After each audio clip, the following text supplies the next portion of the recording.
Letter to my late husband. My dear Earl, it's about time I wrote you. I don't know why I let so much time go, because I always feel better after I write. But I suppose there's something about people that makes them have to learn things over and over. The big news is there's been another storm, and this one was a doozy. The hens stopped laying 2 days before it came. Don't they just know better than we do? I think I told you the hens are all that's left. The garden rotted in the rain, so there's no vegetables. Eleanor died of pneumonia, so we're out of milk. And the corn must be in the next county by now due to all this wind, so there's no cash. Once the eggs are gone, then I don't know what. I could eat the birds, but then we'll have nothing. If you were here, you'd say, Helen, we'll learn from this. Well, I tell you what, Earl, I have learned something you won't believe, but I'm going to tell you anyway. When the storm came, I had the hens safe inside their house. But the buildings aren't what they were. The barn leans so bad you might think it's a shipwreck on a sea of clay. So when the wind picked up, it ripped the henhouse door off and sucked the chickens right out. It pressed them against the screen of the coop like red, shaggy leaves. From the kitchen window, I could see their yellow eyes not blinking. I cried out, to whom I don't know, for God's sake, leave the birds alone, and then I went out to see what I could do. If you were here, you'd say, Helen, your hands are shaking. You'd say, you need to catch your breath, and you'd be right, but I haven't lost all my strength. I may be 5'2" and half as wide, but I can still move, Earl. I got to the coop in 2 shakes and saw the river had risen almost to the floor of the house. Another foot of water, that henhouse might just float away.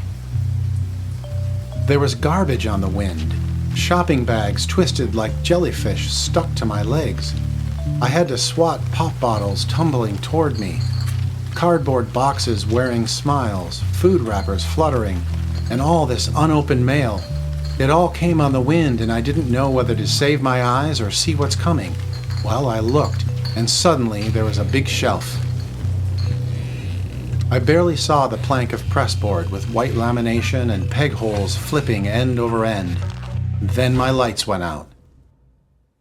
When I came to, I was lying face down in the mud, a little dizzy with a nasty throb in my noggin. I turned and looked for you, thinking it was over and this was it. But instead I saw hundreds of wild birds, maybe thousands, flying on this river of air wing to wing. I recognized these birds from pictures with blue-gray bodies and red breasts, and I thought, they aren't supposed to be here. The last one died in the Cincinnati Zoo. I held up my hand to catch one, but it only passed through, like it was made of wind, or maybe it was the wind. Earl, you know I'm a practical woman, not inclined to make things up. So hear me out when I say what else I saw. There came other creatures who perished long ago. I saw bison rumbling in dark herds, and their echoes made the heavens thunder.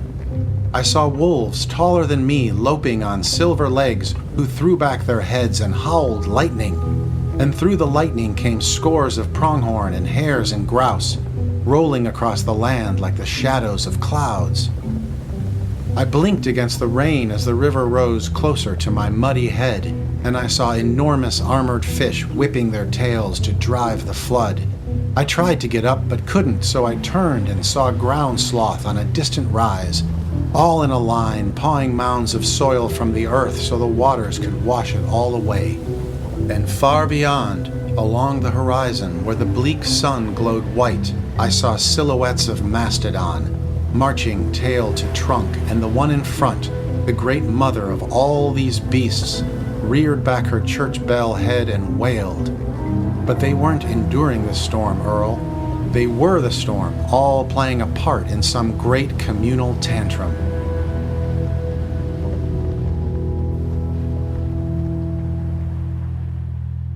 My lights must have dimmed again, because when I awoke it was just me and the hens and the weather. The flood had come and river water lapped into my mouth. I spat it out and breathed deep. And then I thought, well, if I do nothing, if I let this river rise on me, let this water fill my lungs, I might just join those beasts. I might just join you, Earl. And then I thought, why weren't you there?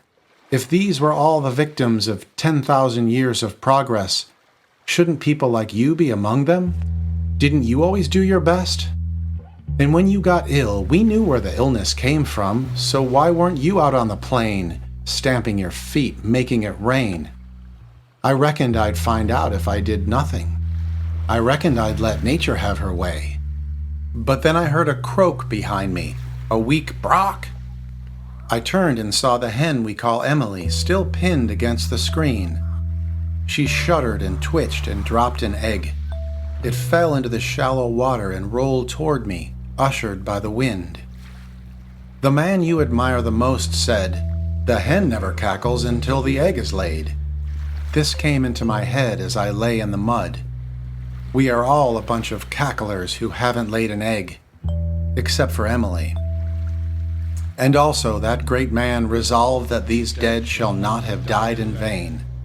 That also came into my head, which lay half in the river. And I realized that this wasn't much different. I heard myself say it out loud. Those beasts shall not have died in vain. So I got up. As the wind beat my body, I peeled the chickens from their screen like leeches from a bucket and popped them into their henhouse. One after another, I made them safe, and not a one has died. And then I came inside and wrote to you.